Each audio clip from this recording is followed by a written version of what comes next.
Hi everyone, good to have you here. In this quick video, we're going to cover how to be a leader, mainly the path goal model. It's really interesting when you think about it to learn about all these different leadership styles, because wherever you are, whether that's work, school, church, sports, hobbies, we see leadership and followership every day in our life.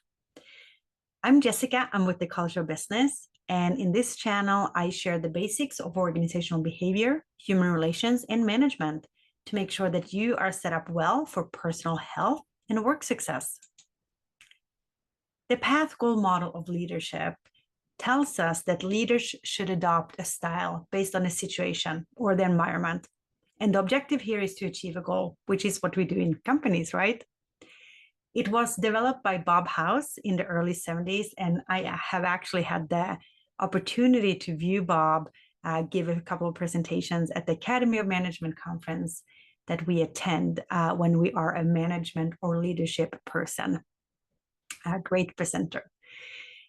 The path goal model is a contingency model, which means that the leadership style depends on the situation. So it is contingent on what you are facing.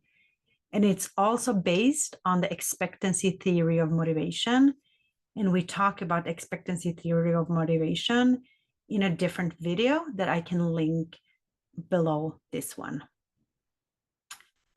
So path goal is, in summary, the theory that it's the leader's job to assist followers or employees in attaining their goals and to provide the necessary direction and support to ensure that the goals are compatible with the overall objectives of the group or the organization. And so path goal theory really focuses on the leader's motivation for their employees to accomplish goals that will increase performance overall.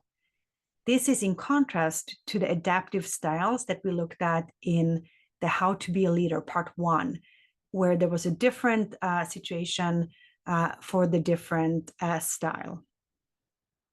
So the path goal theory really tells us this: the role of the leader is firstly to define the goal, right? What is the goal that we're trying to achieve? And secondly, to describe the path that we take to the goal. And if there are some barriers or something that we can't get around in this path, it is the leader's job to find the best path to achieve that goal. And that is why we call it path goal theory. So the leader really has to clarify the task, the scope of the process, really how we're accomplishing this. The leader also should clarify the employee's role and how we're going to measure success at the end of it all. And while all of these things are happening, the leader is guiding and coaching the employee so that they understand the goal and removes any obstacles that gets in the way. So to say it a little bit differently, our model here tells us that we have three different factors. We have the employee, we have the environment, and then we have the leader behaviors. So with the employee, they might have a need for affiliation, right? So they have the social piece that they are looking for. They might also have preference for structure, right? How much or how little structure are they looking for from the leader? They also have a level of control that they are preferring. Some of us prefer more control. Some of us prefer less, meaning the control that you have, I have as an employee over the situation. And lastly, for the employee, their perceived, self-perceived level of ability, right? The extent to which you think that you can succeed with this task. So that is for the employee, right? Their skills and experience, their need for affiliation, their preference for structure, their desire for control, and their self-perceived level of task ability, even though my handwriting is not perfect on the computer. For the environment, we look at the task, structure, and the teamwork, how well you get along with the team, how competent the team is, and the structure. and then the leader, whether they are directive, supportive, participative, or achievement oriented. And so if all of these things come together and the employees are satisfied by the leadership style and how they're dealing with the environment, they are motivated to work towards the goals that have been set by the leader. And this makes the leader effective, right? So if all these things are true, then we have an effective leader. While the leader is defining and thinking about employee environment characteristics and choosing a leadership style or leadership behavior, they also have to, like we said, think about the motivation factors, defining the goal, determining the path, and coaching towards the goal. So if we take all of this and we now put it all together, it might look something like this. You have the employee or the subordinate characteristics, need for affiliation, structure, desire for control, perceived task ability. And you have the environmental characteristics, task structure, authority systems, and your primary work group. And these things will inform the leadership style.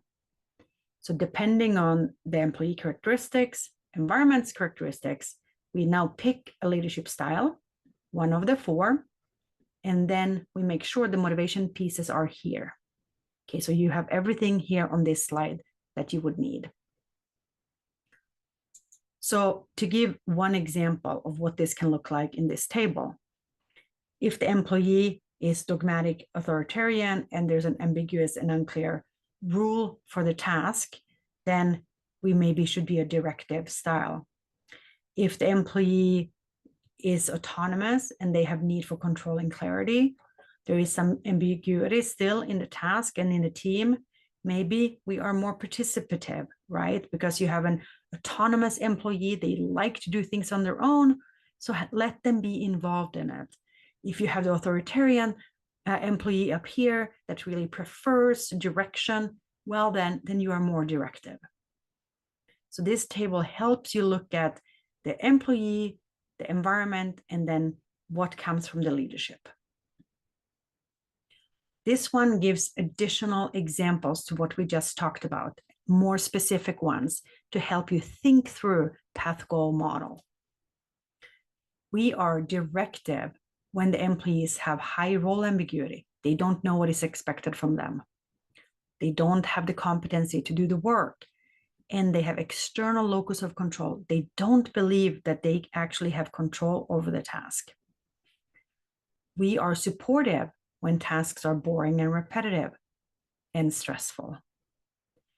On the other hand, we are going to be more participative when our employees have higher level of abilities, when the decision matters for the employees, and when they believe that they can do it because they have a high internal locus of control. And lastly, we are achievement-oriented when our employees are highly competent and highly motivated to get the job done. I should point out that you have the definitions for the leadership behaviors on this slide. So directive provides guidance and psychological structure, supportive provides nurturance, participative provides involvement, and achievement-oriented provides challenges. So in summary, this path goal model for leadership provides the theoretical foundations for helping people use goals and coaching, which is mainstream today at work, right? The challenges with this model is maybe it's a little bit too complicated. A lot of people find challenges with path goal. And it's a crazy assumption to think that only the leader can motivate the employee. Like we can't do that by ourselves. I hope this quick video has clarified path goal model for you. Any questions, please pop them down in the comment box. And if you like this video, please make sure to subscribe. I'll see you at the next video. Bye for now.